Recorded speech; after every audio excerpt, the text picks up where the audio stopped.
नमस्कार दोस्तों, स्वागत है आपका वनडे एग्जाम सेंटर में।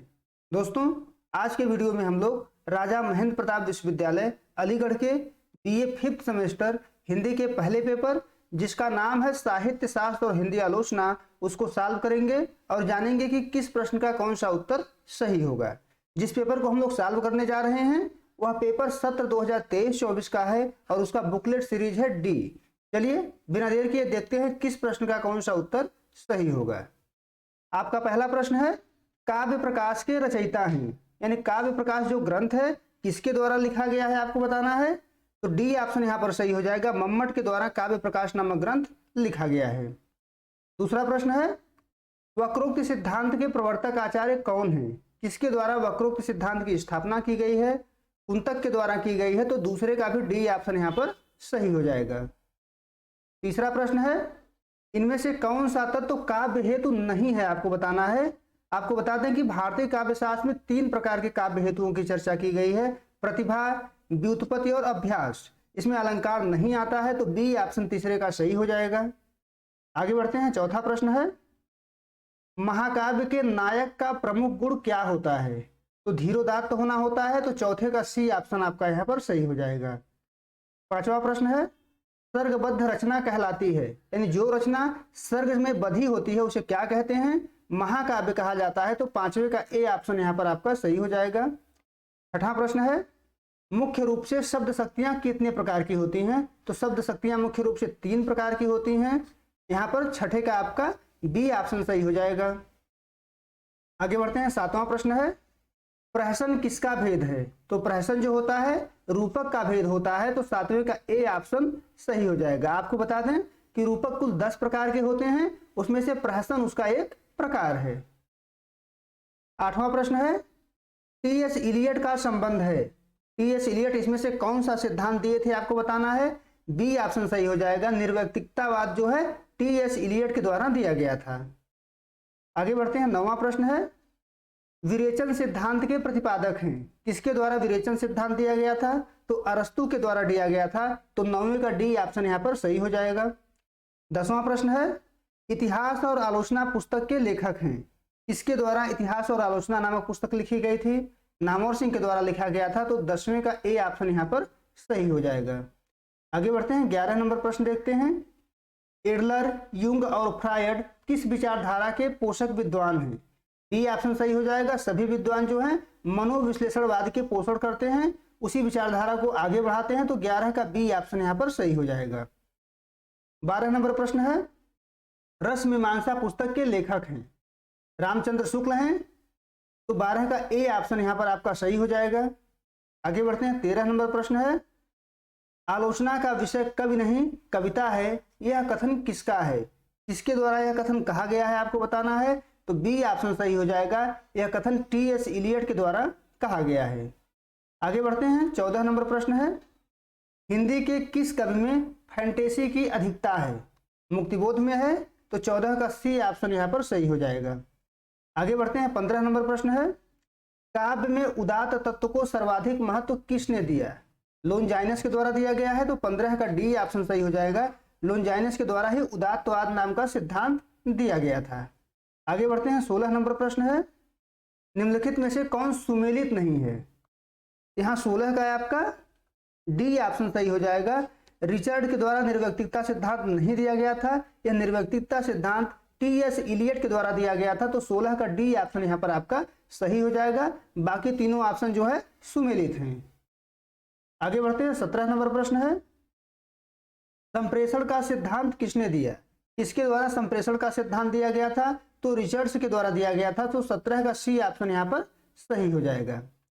आगे बढ़ते हैं, 18 नंबर प्रश्न है, एक आलोचक में कौन सा गुण आवश्यक है, यानी इसमें से कौन सा गुण एक आलोचक के भीतर होनी चाहिए आपको बताना है। तो 18 का डी ऑप्शन सही हो जाएगा। ये तीनों गुण जो है एक आलोचक में होनी चाहिए। आगे बढ़ते हैं, 19 नंबर प्रश्न है, काव्य में लोक मंगल की साधनावस्था किसका सिद्धांत है। काव्य में लोक मंगल की साधनावस्था का सिद्धांत किसके द्वारा दिया गया है आपको बताना है। तो रामचंद्र शुक्ल के द्वारा दिया गया है, तो 19 का सी ऑप्शन यहां पर आपका सही हो जाएगा। आगे बढ़ते हैं, 20 नंबर प्रश्न है, प्रगतिशील लेखक संघ का अधिवेशन कब हुआ। 1936 में लखनऊ में हुआ था, तो 20 का बी ऑप्शन यहाँ पर सही हो जाएगा। आगे बढ़ते हैं। 21 नंबर प्रश्न है, नई कविता का आत्मसंघर्ष किसकी आलोचनात्मक कृति है? मुक्तिबोध का है, तो 21 का सी ऑप्शन आपका यहाँ पर सही हो जाएगा। 22 नंबर प्रश्न देखते हैं, निम्नलिखित में से कौन सा एक शब्द शक्ति का भेद नहीं है? हम पहले देख चुके हैं कि शब्द शक्तियां 3 प्रकार की होती हैं, अभिधा, लक्षणा और व्यंजना। तो डी ऑप्शन इसमें सही हो जाएगा।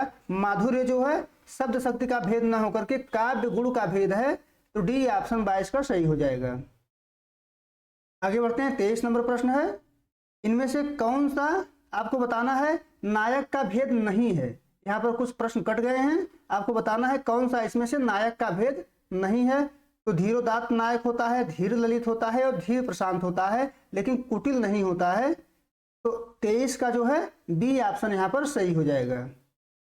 24 नंबर प्रश्न है, नाट्य शास्त्र के रचयिता हैं, किसके द्वारा नाट्य शास्त्र नामक ग्रंथ लिखा गया था? तो सी ऑप्शन सही हो जाएगा। भरत मुनि के द्वारा नाट्य शास्त्र नामक ग्रंथ की रचना की गई थी। 25 नंबर प्रश्न है, काव्य अलंकार किसकी रचना है? ए ऑप्शन सही हो जाएगा। काव्य अलंकार जो ग्रंथ है भामह के द्वारा लिखा गया था और भामह के द्वारा ही अलंकार सिद्धांत की स्थापना की गई थी। 26 नंबर प्रश्न है, विभावानुभाव व्यभिचारी संयोगाद रस निष्पत्ति, यह प्रख्यात कथन किसका है? बी ऑप्शन सही हो जाएगा। भरत मुनि का कथन है और भरत मुनि ने अपने ग्रंथ नाट्य शास्त्र में इस कथन को कहा है। आगे बढ़ते हैं। 27 नंबर प्रश्न है, धर्मार्थ काम मुक्चेषु वैच छड़ कलासु च, किसकी पंक्ति है? यानी यह किसके द्वारा कहा गया है? तो भामह के द्वारा कहा गया है। तो 27 का सी ऑप्शन यहाँ पर आपका सही हो जाएगा। 28 नंबर प्रश्न है, साहित्य दर्पण किसकी रचना है? किसके द्वारा साहित्य दर्पण नामक ग्रंथ लिखा गया था? तो आचार्य विश्वनाथ के द्वारा लिखा गया था। तो 28 का सी ऑप्शन यहाँ पर सही हो जाएगा। 29 नंबर प्रश्न देखते हैं, निम्नलिखित सूत्रों में रस सूत्र कौन सा है? आपको बताना है इसमें से रस सूत्र कौन सा है। विभावानुभाव व्यभिचारी संयोगाद रस निष्पत्ति, ए ऑप्शन जो है सही हो जाएगा। ए ऑप्शन जो है रस सूत्र है जो भरत मुनि के द्वारा दिया गया था। 30 नंबर प्रश्न है, रूपक के कुल कितने भेद होते हैं? आपको बताने हैं यहाँ पर। तो 10 भेद होता है। 30 का सी ऑप्शन यहाँ पर आपका सही हो जाएगा। 31 नंबर प्रश्न है, आलोचना शब्द की व्युत्पत्ति किस धातु से हुई है? तो लोच धातु से हुई है। तो 31 का बी ऑप्शन यहाँ पर 31 का सही हो जाएगा। 32 नंबर प्रश्न देखते हैं, निम्नलिखित विद्वानों में से सौष्ठववादी आलोचक कौन है? आपको बताना है कौन सौष्ठववादी आलोचक हैं। डी ऑप्शन सही हो जाएगा। नंद दुलारे वाजपेयी जो हैं सौष्ठववादी आलोचक माने जाते हैं। 33 नंबर प्रश्न है, अंग्रेजी के इमेज का हिंदी रूपांतरण है, यानी अंग्रेजी का जो इमेज शब्द है उसको हिंदी में क्या कहते हैं? तो बिंब कहा जाता है। तो 33 का ए ऑप्शन आपका सही हो जाएगा यहाँ पर।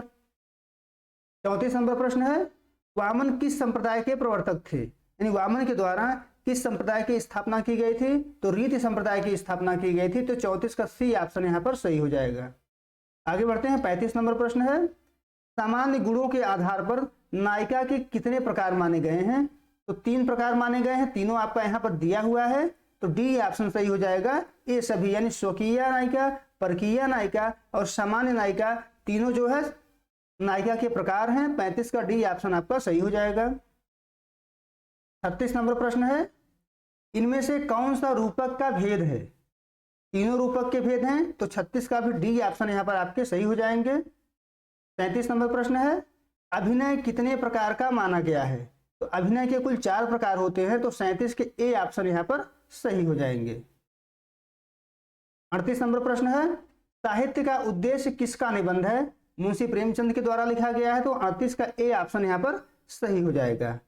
आगे बढ़ते हैं। 39 नंबर प्रश्न देखते हैं, परंपरा का मूल्यांकन किसकी आलोचनात्मक पुस्तक है? रामविलास शर्मा की पुस्तक है। तो 39 का ए ऑप्शन यहाँ पर सही हो जाएगा। 40 नंबर प्रश्न देखते हैं, विशिष्ट पद रचना रीति किस आचार्य की परिभाषा है? किस आचार्य के द्वारा दिया गया है? तो आचार्य वामन के द्वारा दिया गया था। तो 40 का ए ऑप्शन आपका यहाँ पर सही हो जाएगा। 41 नंबर प्रश्न है, औचित्य संप्रदाय का प्रवर्तक आचार्य किसे माना जाता है? सी ऑप्शन सही हो जाएगा यहाँ पर। औचित्य संप्रदाय के जो प्रवर्तक आचार्य हैं उनका नाम है क्षेमेंद्र। तो 41 का सी ऑप्शन सही हो जाएगा।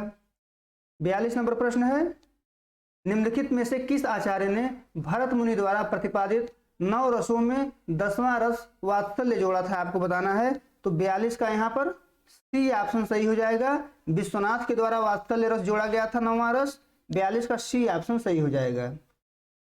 43 नंबर प्रश्न है, वैदर्भी, पांचाली, गौड़ी, लाटी इत्यादि किसके भेद हैं, आपको बताने ये सब किसके भेद हैं। तो 43 का बी ऑप्शन सही हो जाएगा, रीति के भेद हैं। तो 43 का बी ऑप्शन सही हो जाएगा यहाँ पर। 44 नंबर प्रश्न है, ध्वनि संप्रदाय के प्रवर्तक आचार्य कौन हैं, इसके द्वारा ध्वनि संप्रदाय की स्थापना की गई थी। तो आनंदवर्धन के द्वारा किया गया था। तो 44 का ए ऑप्शन यहाँ पर सही हो जाएगा। आगे बढ़ते हैं। 45 नंबर प्रश्न है, ध्वनि सिद्धांत का प्रादुर्भाव, यहाँ खाली स्थान है जिसको भरना है, के स्फोट सिद्धांत से हुआ है। सी ऑप्शन सही हो जाएगा। व्याकरण के स्फोट से हुआ है। तो 45 का सी ऑप्शन आपका सही हो जाएगा। 46 नंबर प्रश्न है, वैयाकरण ने वाक यानी वाणी के कितने रूप माने हैं। तो 4 रूप माने हैं। 46 का सी ऑप्शन आपका यहाँ पर सही हो जाएगा। 47 नंबर प्रश्न है, आचार्य भरत मुनि काव्य की आत्मा किसे मानते हैं, रस को मानते हैं। तो 47 का ए ऑप्शन आपका सही हो जाएगा। 48 नंबर प्रश्न है, जहां एक ही शब्द की आवृत्ति एक से अधिक बार हो और प्रत्येक बार उसका अर्थ भिन्न भिन्न हो, ऐसा अलंकार कौन सा है। तो यमक अलंकार होता है। तो 48 का ए ऑप्शन सही हो जाएगा। 49 नंबर प्रश्न देखते हैं, साहित्य का उद्देश्य विरेचन कौन मानता है, अरस्तु के द्वारा माना गया है और इनके द्वारा ही विरेचन सिद्धांत दिया गया है। तो 49 का सी ऑप्शन आपका सही हो जाएगा। 50 नंबर प्रश्न है, लिरिकल वैलेट्स किसकी रचना है। तो वर्ड्सवर्थ की रचना है। 50 का बी ऑप्शन आपका यहाँ पर सही हो जाएगा। आगे बढ़ते हैं। 51 नंबर प्रश्न है, उदात्तता साहित्य के सभी गुणों से महान है। यह वह गुण है जो अन्य क्षुद्र त्रुटियों के बावजूद साहित्य को सच्चे अर्थों में प्रभावपूर्ण बना देता है। यह कथन किसका है, आपको बताना है कि यह कथन किसके द्वारा कहा गया है। बी ऑप्शन सही हो जाएगा। लोनजाइनस का यह कथन है। तो 51 का बी ऑप्शन आपका सही हो जाएगा। 52 नंबर प्रश्न है, हरिपद कोमल कमल से उपरोक्त पंक्ति में कौन सा अलंकार है। तो यहाँ पर आपका उपमा अलंकार हो जाएगा। 52 का डी ऑप्शन सही हो जाएगा, क्योंकि यहाँ हरि का जो पद है, चरण है, वह कमल के समान कोमल बताया गया है, तुलना किया गया है कमल से। तो उपमा अलंकार होगा। 52 का डी ऑप्शन यहाँ पर सही हो जाएगा। 53 नंबर प्रश्न है, भरत मुनि ने अपने ग्रंथ नाट्य शास्त्र में रस के संदर्भ में कितने स्थायी भाव, सात्विक भाव और संचारी भाव माने हैं। तो यहाँ पर ए ऑप्शन सही हो जाएगा। 8 स्थायी भाव और 8 जो है सात्विक भाव और 33 संचारी भाव इनके द्वारा माना गया है। तो 53 का ए ऑप्शन आपका सही हो जाएगा। 54 नंबर प्रश्न देखते हैं, निम्न में से असत्य कथन का चयन करें। कौन सा कथन इसमें से असत्य है, आपको बताना है कौन सा कथन असत्य है। 54 नंबर प्रश्न में बताना है आपको। तो यहाँ पर सी ऑप्शन सही हो जाएगा। रस गंगाधर के प्रणेता आचार्य विश्वनाथ हैं। यह कथन जो है असत्य है, क्योंकि पंडित राज जगन्नाथ के द्वारा रस गंगाधर नामक पुस्तक की रचना की गई थी। तो सी ऑप्शन 54 का सही हो जाएगा। 55 नंबर प्रश्न है, आचार्य रामचंद्र शुक्ल को किस भाव का आलोचक माना जाता है। तो यहाँ पर बी ऑप्शन सही हो जाएगा, रसवादी आलोचक। उन्होंने रस की लोक मंगलवादी व्याख्या की है। बी ऑप्शन आपका 55 का सही हो जाएगा। 56 नंबर प्रश्न है, भारतीय काव्यशास्त्र में भावक से क्या अभिप्राय है। सी ऑप्शन सही हो जाएगा। भावक का आशय होता है सहृदय। तो 56 का सी ऑप्शन सही हो जाएगा। 57 नंबर प्रश्न है, आचार्य वामन के अनुसार गुण और रीति का संबंध क्या है, अभेद है। तो 57 का ए ऑप्शन आपका सही हो जाएगा। आगे बढ़ते हैं। 58 नंबर प्रश्न है, काव्य के पठन के द्वारा पाठक या श्रोता के भाव का सामान्य भूमि पर पहुंच जाना ही साधारणीकरण है। यह किस आलोचक का वक्तव्य है। यह डॉक्टर नगेंद्र का वक्तव्य है। तो 58 का सी ऑप्शन यहाँ पर आपका सही हो जाएगा। 59 नंबर प्रश्न है, उभय अलंकार के बारे में कौन सा कथन सत्य है। यहाँ बताना है कि उभय अलंकार के बारे में कौन सा कथन सत्य है। तो ए ऑप्शन सही हो जाएगा। अर्थालंकार एवं शब्दालंकार का योग होता है दोनों में। तो 59 का ए ऑप्शन सही हो जाएगा। 60 नंबर प्रश्न है, जिस प्रकार आत्मा की मुक्तावस्था ज्ञान दशा कहलाती है, उसी प्रकार हृदय की मुक्तावस्था रस दशा कहलाती है। यह किस आलोचक का वक्तव्य है। तो यह रामचंद्र शुक्ल का कथन है, तो बी ऑप्शन सही हो जाएगा। रामचंद्र शुक्ल ने कविता क्या है निबंध में इस कथन को कहे हैं, 60 का बी ऑप्शन आपका यहाँ पर सही हो जाएगा। 61 नंबर प्रश्न है, भरत मुनि ने अपने ग्रंथ नाट्य शास्त्र में कुल कितने अलंकार माने हैं, तो कुल 4 अलंकार इनके द्वारा माना गया है, तो 61 का ए ऑप्शन सही हो जाएगा। 62 नंबर प्रश्न है, साहित्य के संबंध में प्लेटो के विचार निम्नलिखित में से क्या नहीं है। आपको बताना है कि इसमें से प्लेटो का विचार क्या नहीं होता है, ए ऑप्शन यहाँ पर सही हो जाएगा। प्लेटो का विचार क्या नहीं है बताना है आपको। साहित्य सत्य से दूर होता है उन्होंने कहा है, साहित्य जो है हानिकारक होता है, यह भी उनके विचार हैं। कवि की कविता अज्ञानता जन्य होती है, यह सही नहीं है, तो 62 का ए ऑप्शन आपका सही हो जाएगा। 63 नंबर प्रश्न है, मिमेसिस शब्द के लिए हिंदी में अनुकरण शब्द प्रयोग होता है, अंग्रेजी में इसके लिए निम्नलिखित में से कौन सा शब्द प्रयोग किया जाता है, आपको बताना है, तो सी ऑप्शन सही हो जाएगा, इमिटेशन। आगे बढ़ते हैं। 64 नंबर प्रश्न है, भाषा, विचार, कल्पना और शैली को किस तत्व का माना जाता है, तो आलोचना तत्व में सब आते हैं। 64 का डी ऑप्शन यहाँ पर सही हो जाएगा। 65 नंबर प्रश्न देखते हैं, जहां मुख्यार्थ की बाधा होने पर रूढ़ि अथवा प्रयोजन के कारण मुख्यार्थ से संबंध अन्य अर्थ लक्षित हो, वहां शब्द शक्ति होती है। आपको बताना है कि वहां पर कौन सी शब्द शक्ति होती है, तो लक्षणा शब्द शक्ति होता है, तो ए ऑप्शन 65 का सही हो जाएगा। 66 नंबर प्रश्न है, निम्नलिखित आलोचकों में से कौन मार्क्सवादी आलोचक है, आपको बताना है, डी ऑप्शन सही हो जाएगा। तीनों आलोचक जो है मार्क्सवादी हैं, रामविलास शर्मा, नामवर सिंह और शिवदान सिंह चौहान, डी ऑप्शन 66 का सही हो जाएगा। आगे बढ़ते हैं। 67 नंबर प्रश्न है, किस आलोचक के काव्यालोचन सिद्धांत अंग्रेजी रोमांटिसिज्म या स्वच्छंदतावाद के घोषणा पत्र माना जाता है, बी ऑप्शन सही हो जाएगा, वर्ड्सवर्थ। आगे बढ़ते हैं। 68 नंबर प्रश्न है, आचार्य रामचंद्र शुक्ल की आलोचना संबंधी मान्यताओं को सैद्धांतिक स्तर पर चुनौती देने वाले विद्वान कौन हैं, यहाँ डी ऑप्शन आपका सही हो जाएगा, नंद दुलारे वाजपेयी। नंद दुलारे वाजपेयी ने शुक्ल जी के आलोचना पद्धति को चुनौती दिया था, तो 68 का डी ऑप्शन यहाँ पर सही हो जाएगा। 69 नंबर प्रश्न है, आश्रय, यहाँ पर आश्रम की जगह आश्रय कर लीजिएगा।